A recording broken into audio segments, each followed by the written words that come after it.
Hello guys, welcome back with another video. तो आज हम बात करने वाले हैं आईआईएफएल के शेयर के बारे में। तो रिटेलर को क्या होने वाला है यहाँ पे, क्या बहुत बड़ा लॉस होने वाला है, या फिर इस कंपनी का जो 2 साल का बैन लगा है इससे क्या 2 साल बाद ये कंपनी सर्वाइव कर पाएगी मार्केट में। आपको पता है कि इतने सारा कंपटीशन है इस सिक्योरिटीज़ वाले मार्केट में। अब क्या होने वाला है इस वीडियो में, तो पूरा हम डिटेल में डिस्कस करेंगे कैसे क्या हुआ, और अब आईआईएफएल शेयर्स के होल्डर्स जो हैं उनको क्या करना चाहिए। तो अगर आप चैनल पर नहीं है तो सबसे पहले चैनल को सब्सक्राइब करना चाहिए, मोर नोटिफिकेशन और अपडेट पाने के लिए। चलिए शुरू करते हैं। गाइस, जैसे कि आप ये न्यूज़ देख पा रहे हैं, मनी कंट्रोल पर ये न्यूज़ आई है। SEBI stop IIFL securities from onboarding new clients for 2 years. इसका मतलब है साफ साफ कि 2 साल तक जो आईआईएफएल सिक्योरिटीज़ है वो न्यू क्लाइंट्स नहीं ले सकती है। यानी कि 2 साल, जो कि एक बहुत बड़ा टाइम पीरियड होता है, यानी कि आप किसी भी चीज़ के टच में हो और आपसे कह दिया जाए अब आपको 2 साल तक इस चीज़ को नहीं छूना है, यानी कि नए क्लाइंट्स आ नहीं सकते आपके प्लेटफॉर्म पे। ये एक बहुत बड़ा झटका है। ठीक है, देखो अब आप बात करें कि आप लोग कहेंगे कि भाई सिक्योरिटीज़, आईआईएफएल सिक्योरिटीज़ को झटका लगा, मगर आपको पता होना चाहिए आईआईएफएल सिक्योरिटीज़ का जो शेयर है वो ऑलरेडी लिस्ट है मार्केट में, तो इसका इंपैक्ट आपको जरूर देखने को मिलेगा। The market regulator had conduct the thematic inspection of the book of the accounts of the IFL during the period of January 30 to February 03 2014। यानी कि जो मुद्दा है ये 2014 का है, यानी कि आईआईएफएल ने 2000 मुद्दे को सीरियस ना लिया, इस वजह से सेबी ने ये डिसीजन निकाला। ठीक है, तो आपको पता है कि सेबी का काम ही है, अगर कोई भी कुछ गलत करेगा या फिर कहीं कुछ मिस हैपनिंग होती हुई दिखेगी तो सेबी उस पर एक्शन लेगी लेगी। ठीक है, वही हुआ आईआईएफएल शेयर्स के साथ। ठीक है, द मार्केट रेगुलेटर बेन, उन्होंने क्या किया, हमारे जो ब्रोकरेज आईआईएफएल सिक्योरिटीज है उसको न्यू क्लाइंट्स लेने के लिए 2 साल के लिए बंद कर दिया।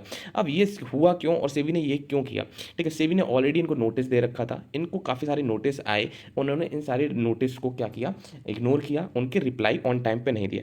इस वजह से फाइनली जो सेबी को ये डिसीजन लेना पड़ा कि 2 साल तक आपको कोई भी न्यू क्लाइंट्स आप नहीं ले सकते। आपको पता है कि आजकल मार्केट में कितने कॉम्पिटिटर हैं, कोटक सिक्योरिटीज़ है, जीरोधा है, आपका ग्रो अप है, और आपको लगता है कि 2 साल बाद क्या यहाँ पे सर्वाइवल हो सकता है? तो मुझे यहाँ पे लगता है कि थोड़ा सा ये चीज़ें जो आईएफएल शेयर्स के हैपन, मतलब कि उनकी तरफ नहीं जा रही हैं। तो हम शेयर के एक बार फंडामेंटल डिस्कस करेंगे, क्या फंडामेंटल इस कंपनी का, कंपनी कैसा चल रही है, ये सारी चीज़। तो देखो, कंपनी को नेट सेल जो है वो हमारी 1352 करोड़ की है। वहीं अगर हम प्रॉफिट आफ्टर टैक्स की बात करें तो 250 करोड़ का, यानी 250 करोड़ का मुनाफा भी कंपनी को हुआ है। हालांकि अगर पिछले क्वार्टर की कंपैरिजन बात करें तो काफ़ी कम था, मगर जो कंपनी है प्रॉफिटेबल है, कंपनी अच्छी थी, सारी चीज़ें हैं। अगर वही शेयर होल्डिंग पैटर्न की भी बात कर ले तो जो प्रमोटर्स, उनके पास सिर्फ 31% की होल्डिंग है, वहीं प्रमोटर्स के पास 68.86% की होल्डिंग है। वहीं एफआईआई के पास 16% की हिस्सेदारी है, यानी कि हमारे फॉरेन जो इन्वेस्टर्स हैं उनके पास भी आईआईएफएल पड़ा हुआ है।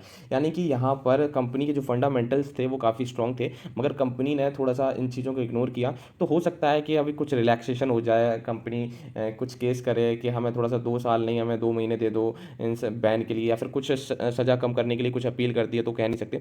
हालांकि अगर हम बात करें कि म्यूचुअल फंड होल्डिंग्स जो है, ठीक है, वो हाल ही में कम की थी कुछ फंड हाउसेज ने, मगर इसका उनका कोई वो ऐसा नहीं था कि उन्होंने क्यों की थी, उसका रीज़न। ठीक है, तो ये तो एक सडन आपदा आती है, जैसे कि हम इग्नोर कर रहे थे कि यार छोड़ो वो ठीक है चलता रहेगा, केसेस चलते रहते हैं, ये चीज़। मगर ये सारी चीज़ें कभी आईआईएफएल सिक्योरिटीज़ ने भी नहीं सोचा होगा कि सेबी इतना स्ट्रिक्टली इस चीज़ को मॉनिटर कर रही है और इतना स्ट्रिक्ट एक्शन लेगी।